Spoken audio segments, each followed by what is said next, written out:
आज की video starting करने जा रहे हैं क्वेश्चन नंबर 215 से। तो देखिए क्वेश्चन नंबर 215, एक व्यक्ति अपनी मासिक आय का कुछ भाग खर्च करता है और बाकी की बचत करता है। उसके व्यय और बचत का अनुपात 61:6 है। यदि उसकी मासिक आय 8,710 रुपए हो तो उसकी मासिक बचत की राशि कितनी है। देखिए बहुत ही अच्छा क्वेश्चन है और आपको मैंने बताया है कि हमारे क्वेश्चन को करने का जो तरीका है वो लैंग्वेज और इक्वल टू इक्वल कॉन्सेप्ट से होता है। तो आइए इसी से स्टार्टिंग करते हैं। देखिए उसका खर्च और बचत का अनुपात दिया है, खर्च और बचत का अनुपात 61:6 है और इस प्रकार उसकी आय का अनुपात हो जाता है। जब हम खर्च और बचत को एक जगह जोड़ते हैं तो उसकी आय बन जाती है 61 और 6 जोड़ेंगे 67, तो उसकी आय का अनुपात 67 हो जाता है। यदि उसकी मासिक आय 8,710 रुपए है, देखिए यहां से हम equal to equal concept use करेंगे। 8,710 रुपए है। यदि उसकी मासिक आय 8,710 रुपए है तो हमारी मासिक आय है 67। अब इससे हम इसको डिवाइड करेंगे 67 से 871, 13 बार कटेगा और ये 0 बचेगी, यहां लगाएंगे। तो इस प्रकार 67 से 8,710 को जब भाग कर रहे होंगे तो 130 बार कटता है। अब हमसे पूछा है उसकी मासिक बचत की राशि कितनी, यानी मासिक बचत ये है उसका अनुपात, तो उसकी बचत की राशि पूछी है। तो इस 130 की गुणा बचत के अनुपात में करेंगे 13×6 और 1 0 यहां लगाएंगे। तो इस प्रकार हम कह सकते हैं उसकी बचत की राशि थी 780 रुपये। तो इस प्रकार क्वेश्चन का आंसर हो गया ऑप्शन डी 780 रुपये। अब हम नेक्स्ट क्वेश्चन करेंगे बहुत ही अच्छे कॉन्सेप्ट से, इक्वल टू इक्वल कॉन्सेप्ट। कमल के पास कुछ सेब है, उसने जितने खाए उससे 40% अधिक बेचे। देखिए यहां पर ध्यान रखना है, और जब मैंने बताया था कि परसेंट अधिक आ जाए तो 100 में जोड़कर लिखेंगे।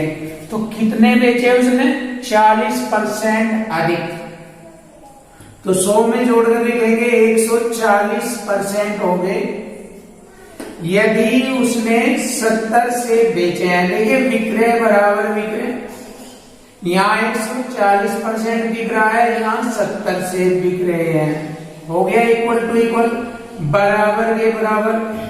मैं आपको ये कहना चाहता हूं लैंग्वेज के सभी question equal to equal concept से और लैंग्वेज से आसानी से हल हो जाते हैं।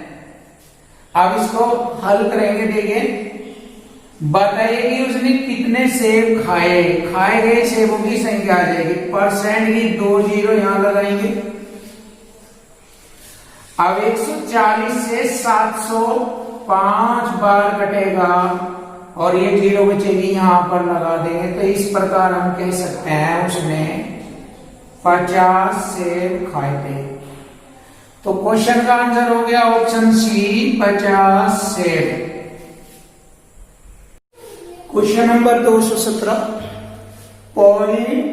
0.6 और 0.6% के बीच का क्या अंतर है। देखिए दोनों के बीच का अंतर देखना है। अब हमें ये देखना है सबसे बड़ी संख्या ये है या ये है, तो हमें पता लग रहा है 0.6 बड़ी संख्या है और 0.6% को हम कैसे लिख सकते हैं, 6% का बटे हो गया 100।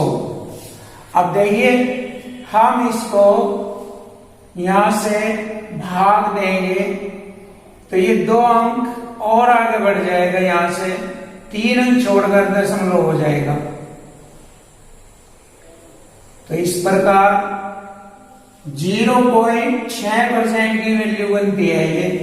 अब दोनों का अंतर निकालना है तो इसमें से ये घटा देंगे, देखिए 0.006। अब घटा देंगे तो हमें इनके बीच का अंतर प्राप्त हो जाएगा। देखिए इसको अपनी तरफ से 0 के मान को भर सकते हैं, दशमलव के बाद आवश्यकता अनुसार 0 रख सकते हैं। देखिए घटाएंगे, यहां से ढाई लेंगे, 10 में 6 घटाया 4, यहां रह गया 9, यहां रह गया 5.0। तो इस प्रकार हमारी दी गई संख्याओं के बीच का अंतर आ गया 0.594। ऑप्शन बी है 0.594। तो नेक्स्ट क्वेश्चन देखेंगे। एक स्कूल में 720 छात्रों में लड़के व लड़कियों की संख्या का अनुपात 7:5 है। देखिए बॉयज और गर्ल्स की संख्या का अनुपात 7:5 है और इन सभी की कुल संख्या है 720। तो यहां से हम question equal to equal concept से करेंगे। देखिए सभी की कुल संख्या है 720, तो यहाँ लड़के लड़कियों की कुल संख्या का अनुपात है 7:5, तो इन्हें जोड़ लेंगे 12। अब इक्वल टू इक्वल कॉन्सेप्ट से कुल बराबर कुल से डिवाइड करेंगे, 12 6 72, 60 बार कटेगा। तो यहां से लड़के लड़कियों की संख्या का पता लग जाएगा कि 720 छात्रों में लड़कों और लड़कियों की संख्या कितनी कितनी है। 6 7 42 420 और 6 पंजे 300। तो यहां से हम कह सकते हैं कि 720 छात्रों में लड़के और लड़कियों की संख्या 420 है और 300 है। अब क्वेश्चन में पूछा है कि उनकी संख्याओं के अनुपात को 1:1 यानी कि बराबर बराबर 1:1 का मतलब है उतने ही लड़कों की संख्या उतने ही लड़कियों की संख्या होनी चाहिए, तभी 1:1 यानी कि बराबर अनुपात हो जाएगा। तो यहाँ पे 1:1 करने के लिए कितनी और लड़कियों की को भर्ती करना होगा। देखिए यहाँ पर लड़के 420 है, यहाँ लड़कियां 300 है, तो इन्हें 420 करने के लिए 120 लड़कियों को और भर्ती करना होगा, तभी तो वैल्यू बनेगी लड़कियों की संख्या 420। और इस प्रकार 420 लड़कियां हो जाएगी और लड़के भी 420 है। तो इनका रेशो अगर हम हल करके देखें 420 = 420 और 420 = 420 1:1 आता है। तो इस प्रकार भर्ती की गई लड़कियों की संख्या हो जाती है 120। तो क्वेश्चन का आंसर हो गया ऑप्शन बी 120। Question number 219। किसी वस्तु की अंकित कीमत 5000 रुपए है, किंतु त्योहार के कारण कुछ % की छूट घोषित की जाती है। श्री एक्स इस अवसर का लाभ उठाते हुए उस वस्तु को कम की गई कीमत पर खरीदते हैं, तत्पश्चात वह इसे 5000 रुपए में बेच देते हैं और उन्हें 11 से 1/9% का लाभ होता है। तो बताओ वस्तु पर कितने % की छूट दी गई थी। तो देखिए क्वेश्चन बहुत ही अच्छा है, लैंग्वेज का है और समझने का है। देखिए इक्वल टू इक्वल कॉन्सेप्ट से आरंभ करेंगे क्वेश्चन को। वह इसे 5000 रुपए में बेच देता है। देखिए 5000 रुपए की कीमत वाली वस्तु को वह कुछ % छूट पर खरीद कर ले आता है और फिर उसे वह 5000 रुपए में बेचता है। तो विक्रय से विक्रय काटेंगे तो हमारा क्रय मूल्य आ जाएगा। उस वस्तु का क्रय मूल्य क्या था। देखिए 5000 रुपए में बेचता है। विक्रय अब इधर विक्रय करेंगे और बेचते वक्त उसे 11 से 1/9% का लाभ होता है। जैसे कि मैंने बताया था परसेंट लाभ को 100 में जोड़कर लिखते हैं, तो इसको 100 में जोड़कर लिखेंगे। कैसे लिखेंगे देखना, 100 में 111 से 1/9% हो जाएगा ये, और इसका सिंपल रूप हो जाएगा 111 में 999 और एक जोड़ेंगे, 999 में एक जोड़ेंगे 1000 बटे 9%, ये बनता है उसका विक्रय मूल्य। तो हो गया, देखिए इक्वल टू इक्वल, बराबर के बराबर। अब जैसे हम यहां विक्रय से विक्रय काटेंगे तो उस वस्तु का क्रय मूल्य आ जाएगा।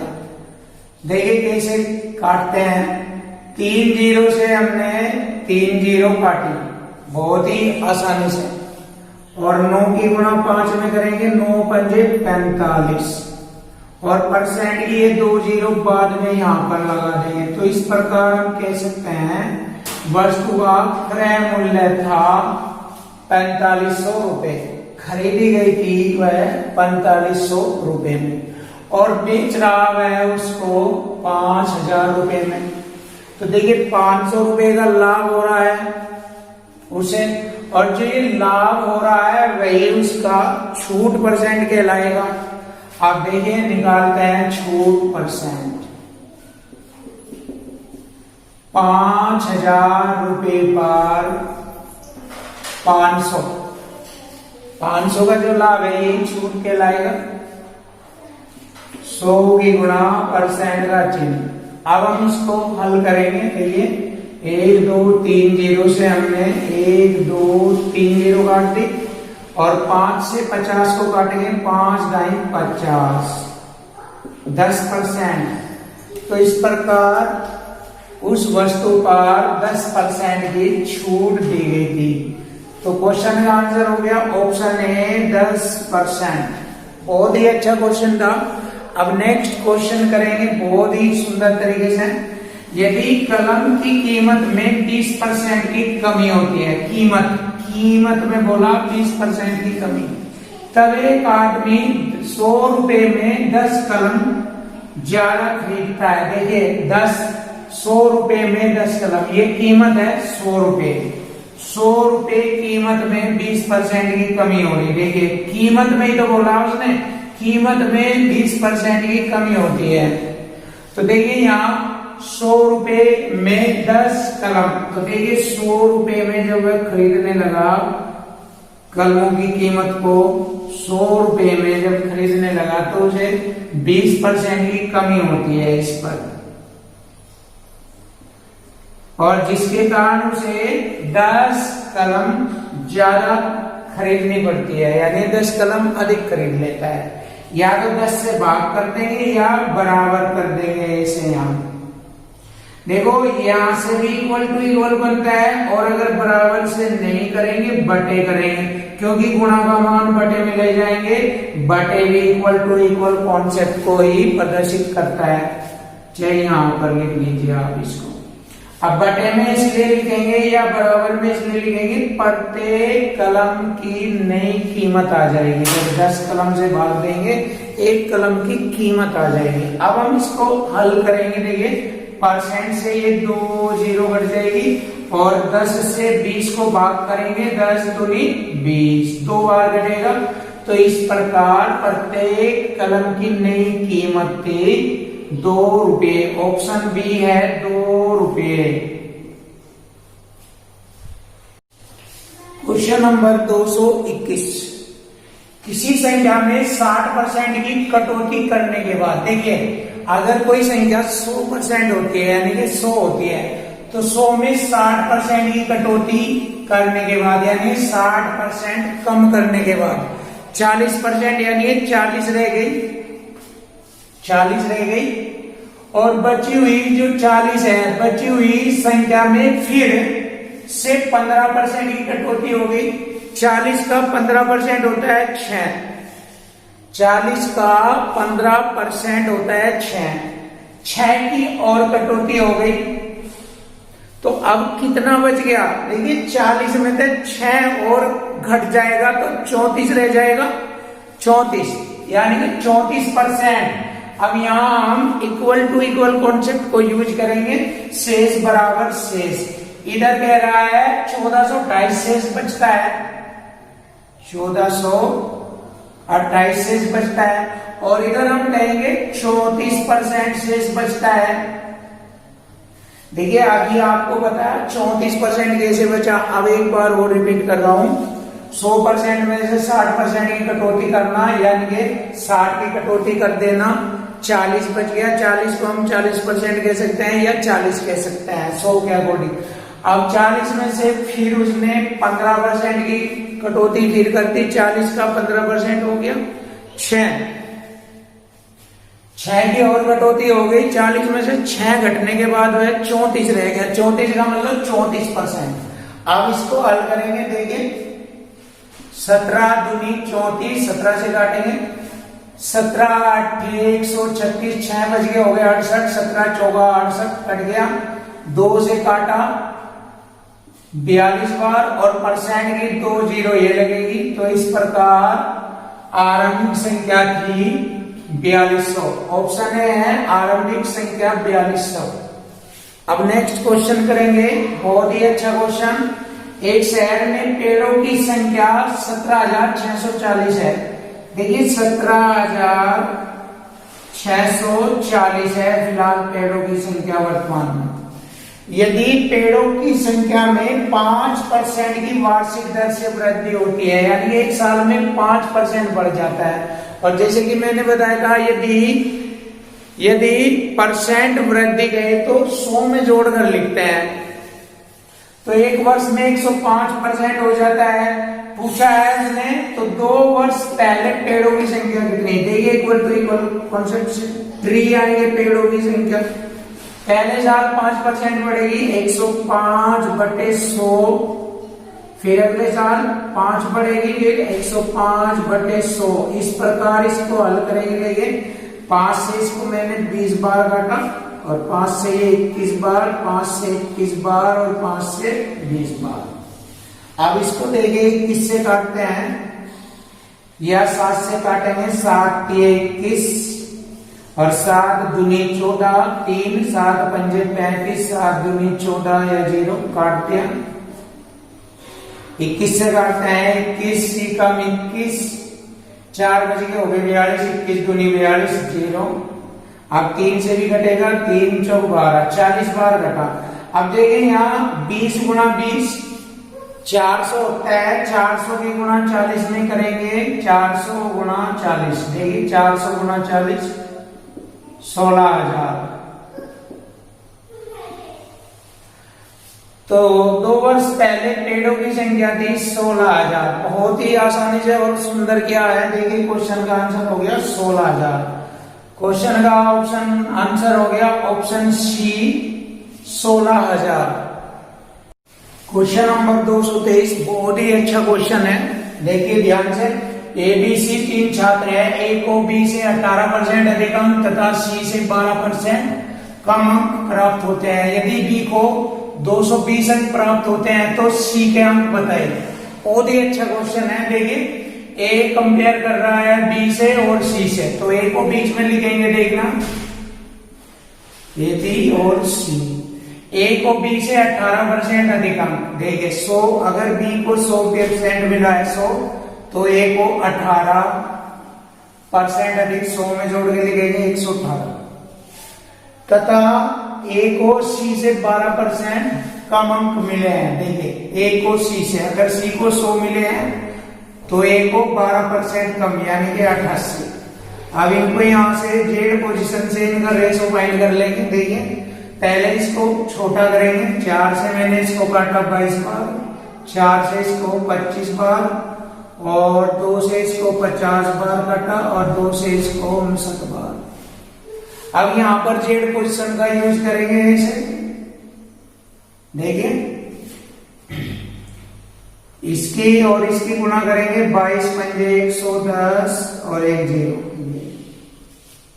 यदि हम इसकी गुणा करेंगे ए की वैल्यू आ जाएगी और इसकी गुणा करेंगे सी की आ जाएगी, बट ये अनुपातिक रूप में है। तो हम इसकी गुणा करें 25 नंबर 225 हासिल 22 और 25 पंजे 125 और 22 147।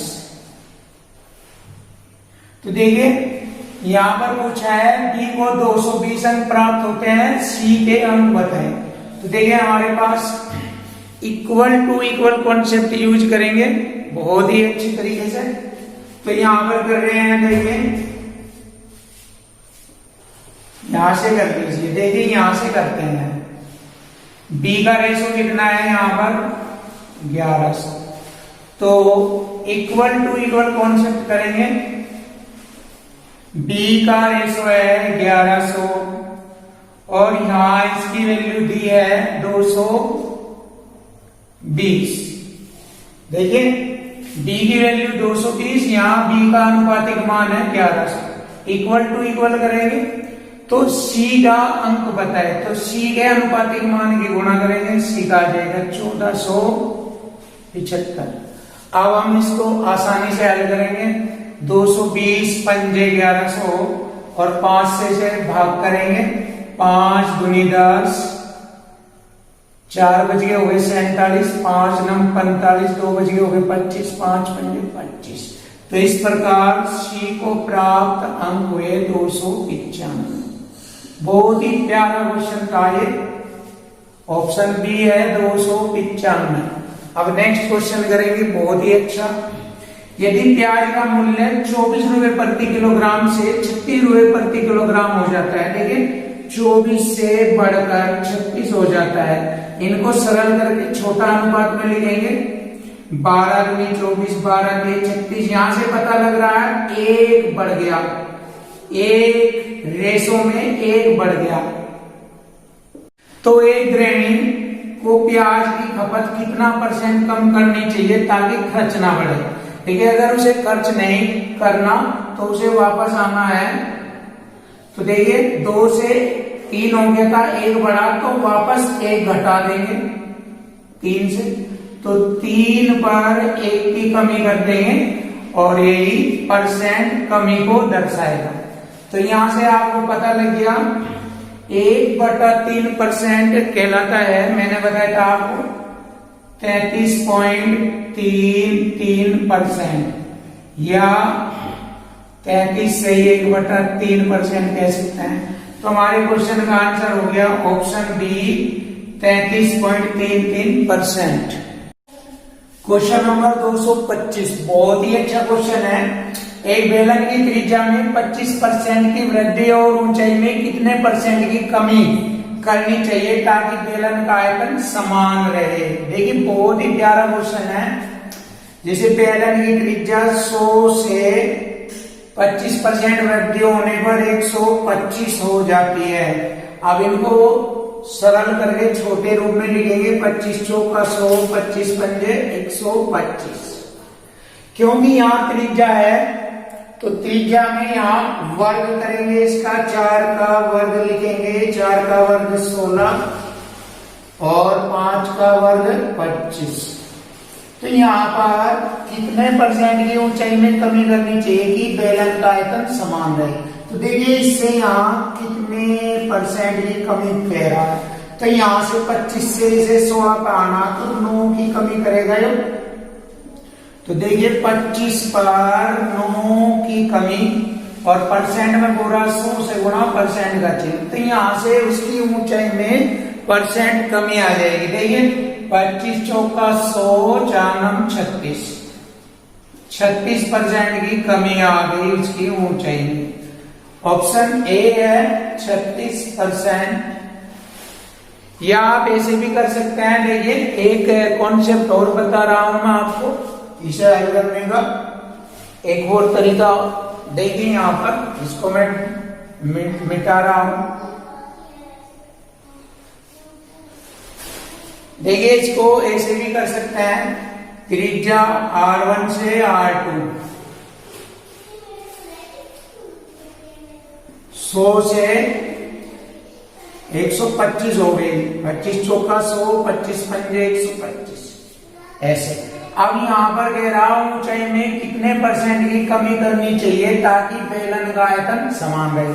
अब देखिए यहाँ पर एक सूत्र लगा सकते हैं, अगर आपके सूत्र याद हुआ तो आप कर सकते हैं, अगर सूत्र याद नहीं तो आप पर हो नहीं पाएगा, क्योंकि मैंने तो अपने स्टाइल से किया है। अब देखिए यहाँ पर बेलन का आयतन होता है पाई r स्क्वायर h, पाई r1 लिखूंगा स्क्वायर h1, दूसरा हो जाएगा पाई r2 स्क्वायर h2। अगर आपके सूत्र याद होगा तो कर सकते हैं। देखिए पाई से पाई कट गया, r1 लिखना 4 4 का वर्ग 16 h1, r2 5 का वर्ग 25 h2, बराबर का मान अपना होता है। देखिए h1 25 है और h2 16 है, ये h1 25 और h2 16। तो यहां से देखिए आप 25 पर 16 कितने की कमी, देखिए 9 की कमी, और 100 से गुणा परसेंट का चिन्ह वही आ गया। देखिए 25 चौक 100, 4 9 36। तो आप ऐसे भी कर सकते हैं। अब नेक्स्ट क्वेश्चन देखिए, ए बी सी 3 छात्र हैं, ए को बी से 36% कम अंक मिले। देखिए ए बी इधर लिखूंगा और सी इधर, देखो ए को बी से 36% कम यानी 64 मिलेंगे इसको, तथा सी से 16% अधिक अंक मिल रहे हैं। सी को 100 और 16 116 हो जाएगा। अब इनको छोटे रूप में लिखेंगे। देखिए 4 से इसको काटा 25 बार और इसको 16 बार, 4 दूनी 8, 3 4 9 36, 4 से 25। इसकी गुना इसमें, इसकी इसमें और इसकी इसमें गुना करेंगे इसे। देखिए 25 नंबर 225, 80 22, 25 दूनी 50, 22 72। अब इनकी गुणा करेंगे, 25 16 की गुणा करेंगे 400। यहां से पूछा है यदि बी को 145 अंक प्राप्त हुए। देखिए बी को 145 इक्वल कॉन्सेप्ट से हल करेंगे, और यहाँ बी का है 725। सी को कितने अंक मिले, सी के रेशो की गुणा कर देंगे यहाँ पर। देखिए 14 पंजे 70, 5 पंजे 25, 145 से ये 5 बार घटेगा, 5 से 5 हटे 40, 80 बार घटेगा। तो इस प्रकार सी को प्राप्त अंक हुए 80। तो क्वेश्चन का आंसर हो गया ऑप्शन सी। क्वेश्चन नंबर 227 बहुत ही अच्छा क्वेश्चन है। यदि ए बी से 6 गुना ज्यादा है, देखिए ए बी से, बी अगर 1 है तो ए से 6 गुना ज्यादा है, प्लस 6 गुना ज्यादा है तो ए 7 होगा अनुपातिक रूप में। तो बी ए से कितना % कम है, बी ए से, ए 7 है, इससे ये कितना % कम है, इससे ये 6 कम है। परसेंट में 100 से गुणा करेंगे, पता लग जाएगा परसेंट का चिन्ह। 600/7 हल करेंगे, 7 × 56, 4 7 पंजे 35, 5.7 7 49, 7 × 7 85.71%। तो ऑप्शन डी है 85.71%। अब नेक्स्ट क्वेश्चन करेंगे, बहुत ही अच्छा। ऐसा क्वेश्चन मैंने अभी पढ़ाया था, देखिए बहुत ही प्यारा है। बस इसमें डिफरेंस ये है, वहां पर उसकी ऊंचाई में कितना % की कमी करनी थी, यहाँ पे है ऊंचाई में कितना % की वृद्धि करनी चाहिए, बस ये डिफरेंस है। तो देखिए यदि बेलन की त्रिज्या में 20% की कमी, 100 से 20 की कमी 80, पहले छोटा करेंगे, 20 पंजे 100, 20 चौक 80। अब इनका वर्ग कर लेंगे, त्रिज्या का 5 का 25, 4 का 16। तो उसकी ऊंचाई में कितना परसेंट की वृद्धि करनी चाहिए ताकि आयतन समान रहे। देखिए यहां से कितना वृद्धि हो रही है इसमें 9, तो 16 पे 9 की वृद्धि हो रही, 100 से गुणा परसेंट का चिन्ह। अब इसको हल कर लेंगे, 4 चौक 16, 4 से 25, 25 नंबर 200, 25 बटे 4 हल करेंगे, 4 पंजे 20, 2 बच गया हो गए 25, 4 24 है, 4 दूनी 8, 4 पंजे 20, 56.25%। ऑप्शन सी है 56.25%। क्वेश्चन नंबर 229, रमन अपनी आय का 80% खर्च करता है। देखिए रमन की आय 100 है तो उसमें से खर्च करता है 80% यानी 80, तो बचत हो गई 20। यहां तक क्वेश्चन हल हो गया। यदि उसकी आय में 25% की वृद्धि होती है, ठीक है, अब उसकी आय में 25% की वृद्धि 125 हो गया, और खर्च में 10% की वृद्धि, 80 का 10% 8 होता है, 8 और बढ़ गया तो कितना होगा 88। देखिए आय 125, खर्च 88, तो बचत हो गई 37। 125 में से 88 घटाएंगे 37। अब देखिए बचत परसेंट पूछ रहा है,